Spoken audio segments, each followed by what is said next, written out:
CLL, chronic lymphocytic leukemia, and SLL, small lymphocytic lymphoma, both are actually the same, and there is only one distinguishing feature, and I will tell it.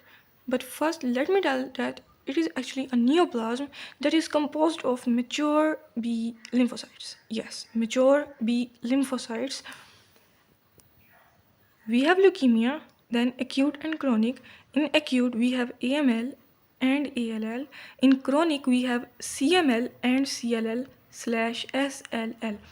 Yes, the distinguishing feature is if there are less than 5,000 WBCs per microliter plus lymph nodes are involved, then that is known as SLL. And if more than 5,000 WBCs per microliter are present, plus minus lymph node involvement. Lymph node involvement doesn't matter in case where we have more than 5,000 WBCs, and we conclude that it is CLL. Yes. CLL is the most common leukemia in Western world, and if we talk about overall world, then it is ALL. Some basic points: it occurs in age about 60 years, and there is slight male predominancy in this neoplasm, and it is common in Caucasians. Yes. Next we have pathogenesis, and it is a slow growing tumor. The most important point regarding this tumor is increased tumor cell survival, not the proliferation. We have BCL2, that is an anti-apoptotic protein, and overexpression of BCL2 occurs in CLL. But we have mechanism here, like there is chromosomal deletion.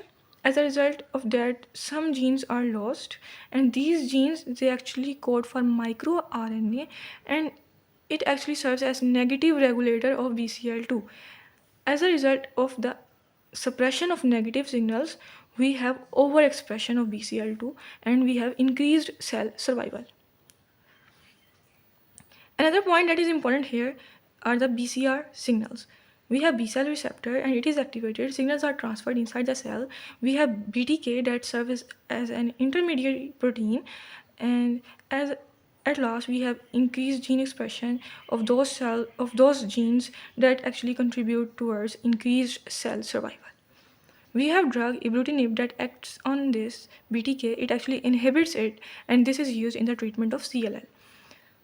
The patient can also present with hypogammaglobulinemia and autoantibodies. These autoantibodies, these are formed by normal B cells. Yes, these autoantibodies are formed by normal B cells, and as a result of these neoplastic cells, there is suppression of the function of the normal B cells.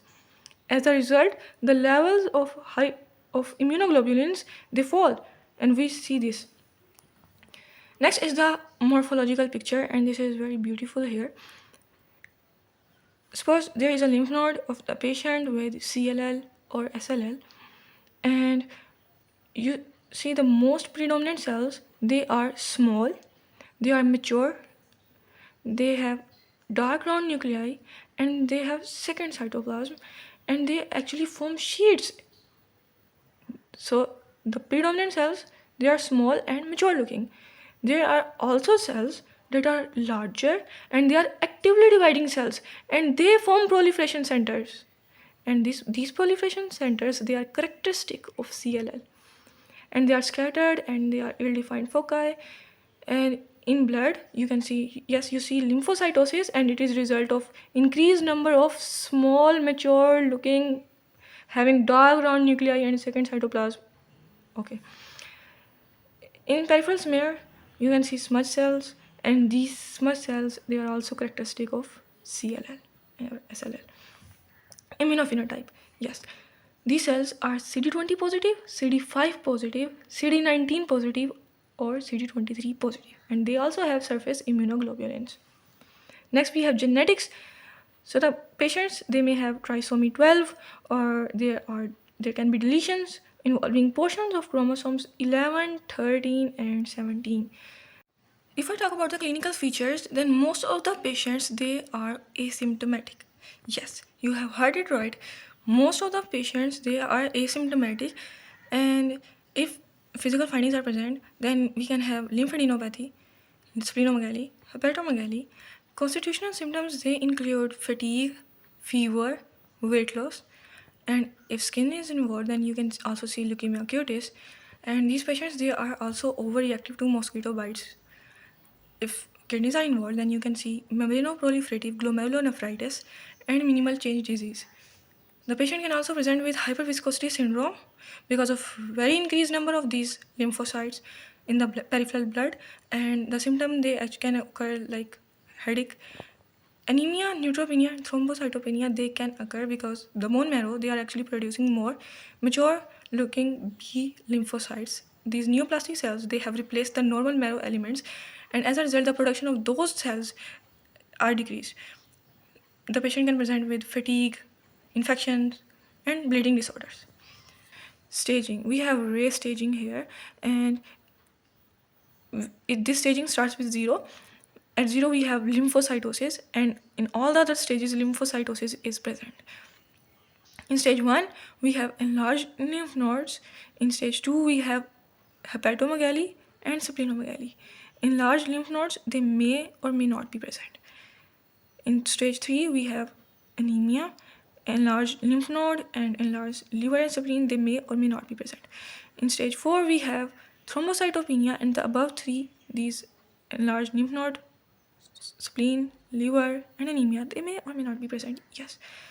Next is the treatment. As the most patients, they are asymptomatic, and we mostly keep them on the watch and wait phase. And in this, we actually conduct CBCs and watch for the constitutional symptoms, but we are not actually treating them right at that moment. And if the patients, they are symptomatic, we actually treat them. And the first treatment here, we have chemotherapy. We can also give steroids to the patient if there are auto antibodies in that patient, and radiations, they are used in the treatment.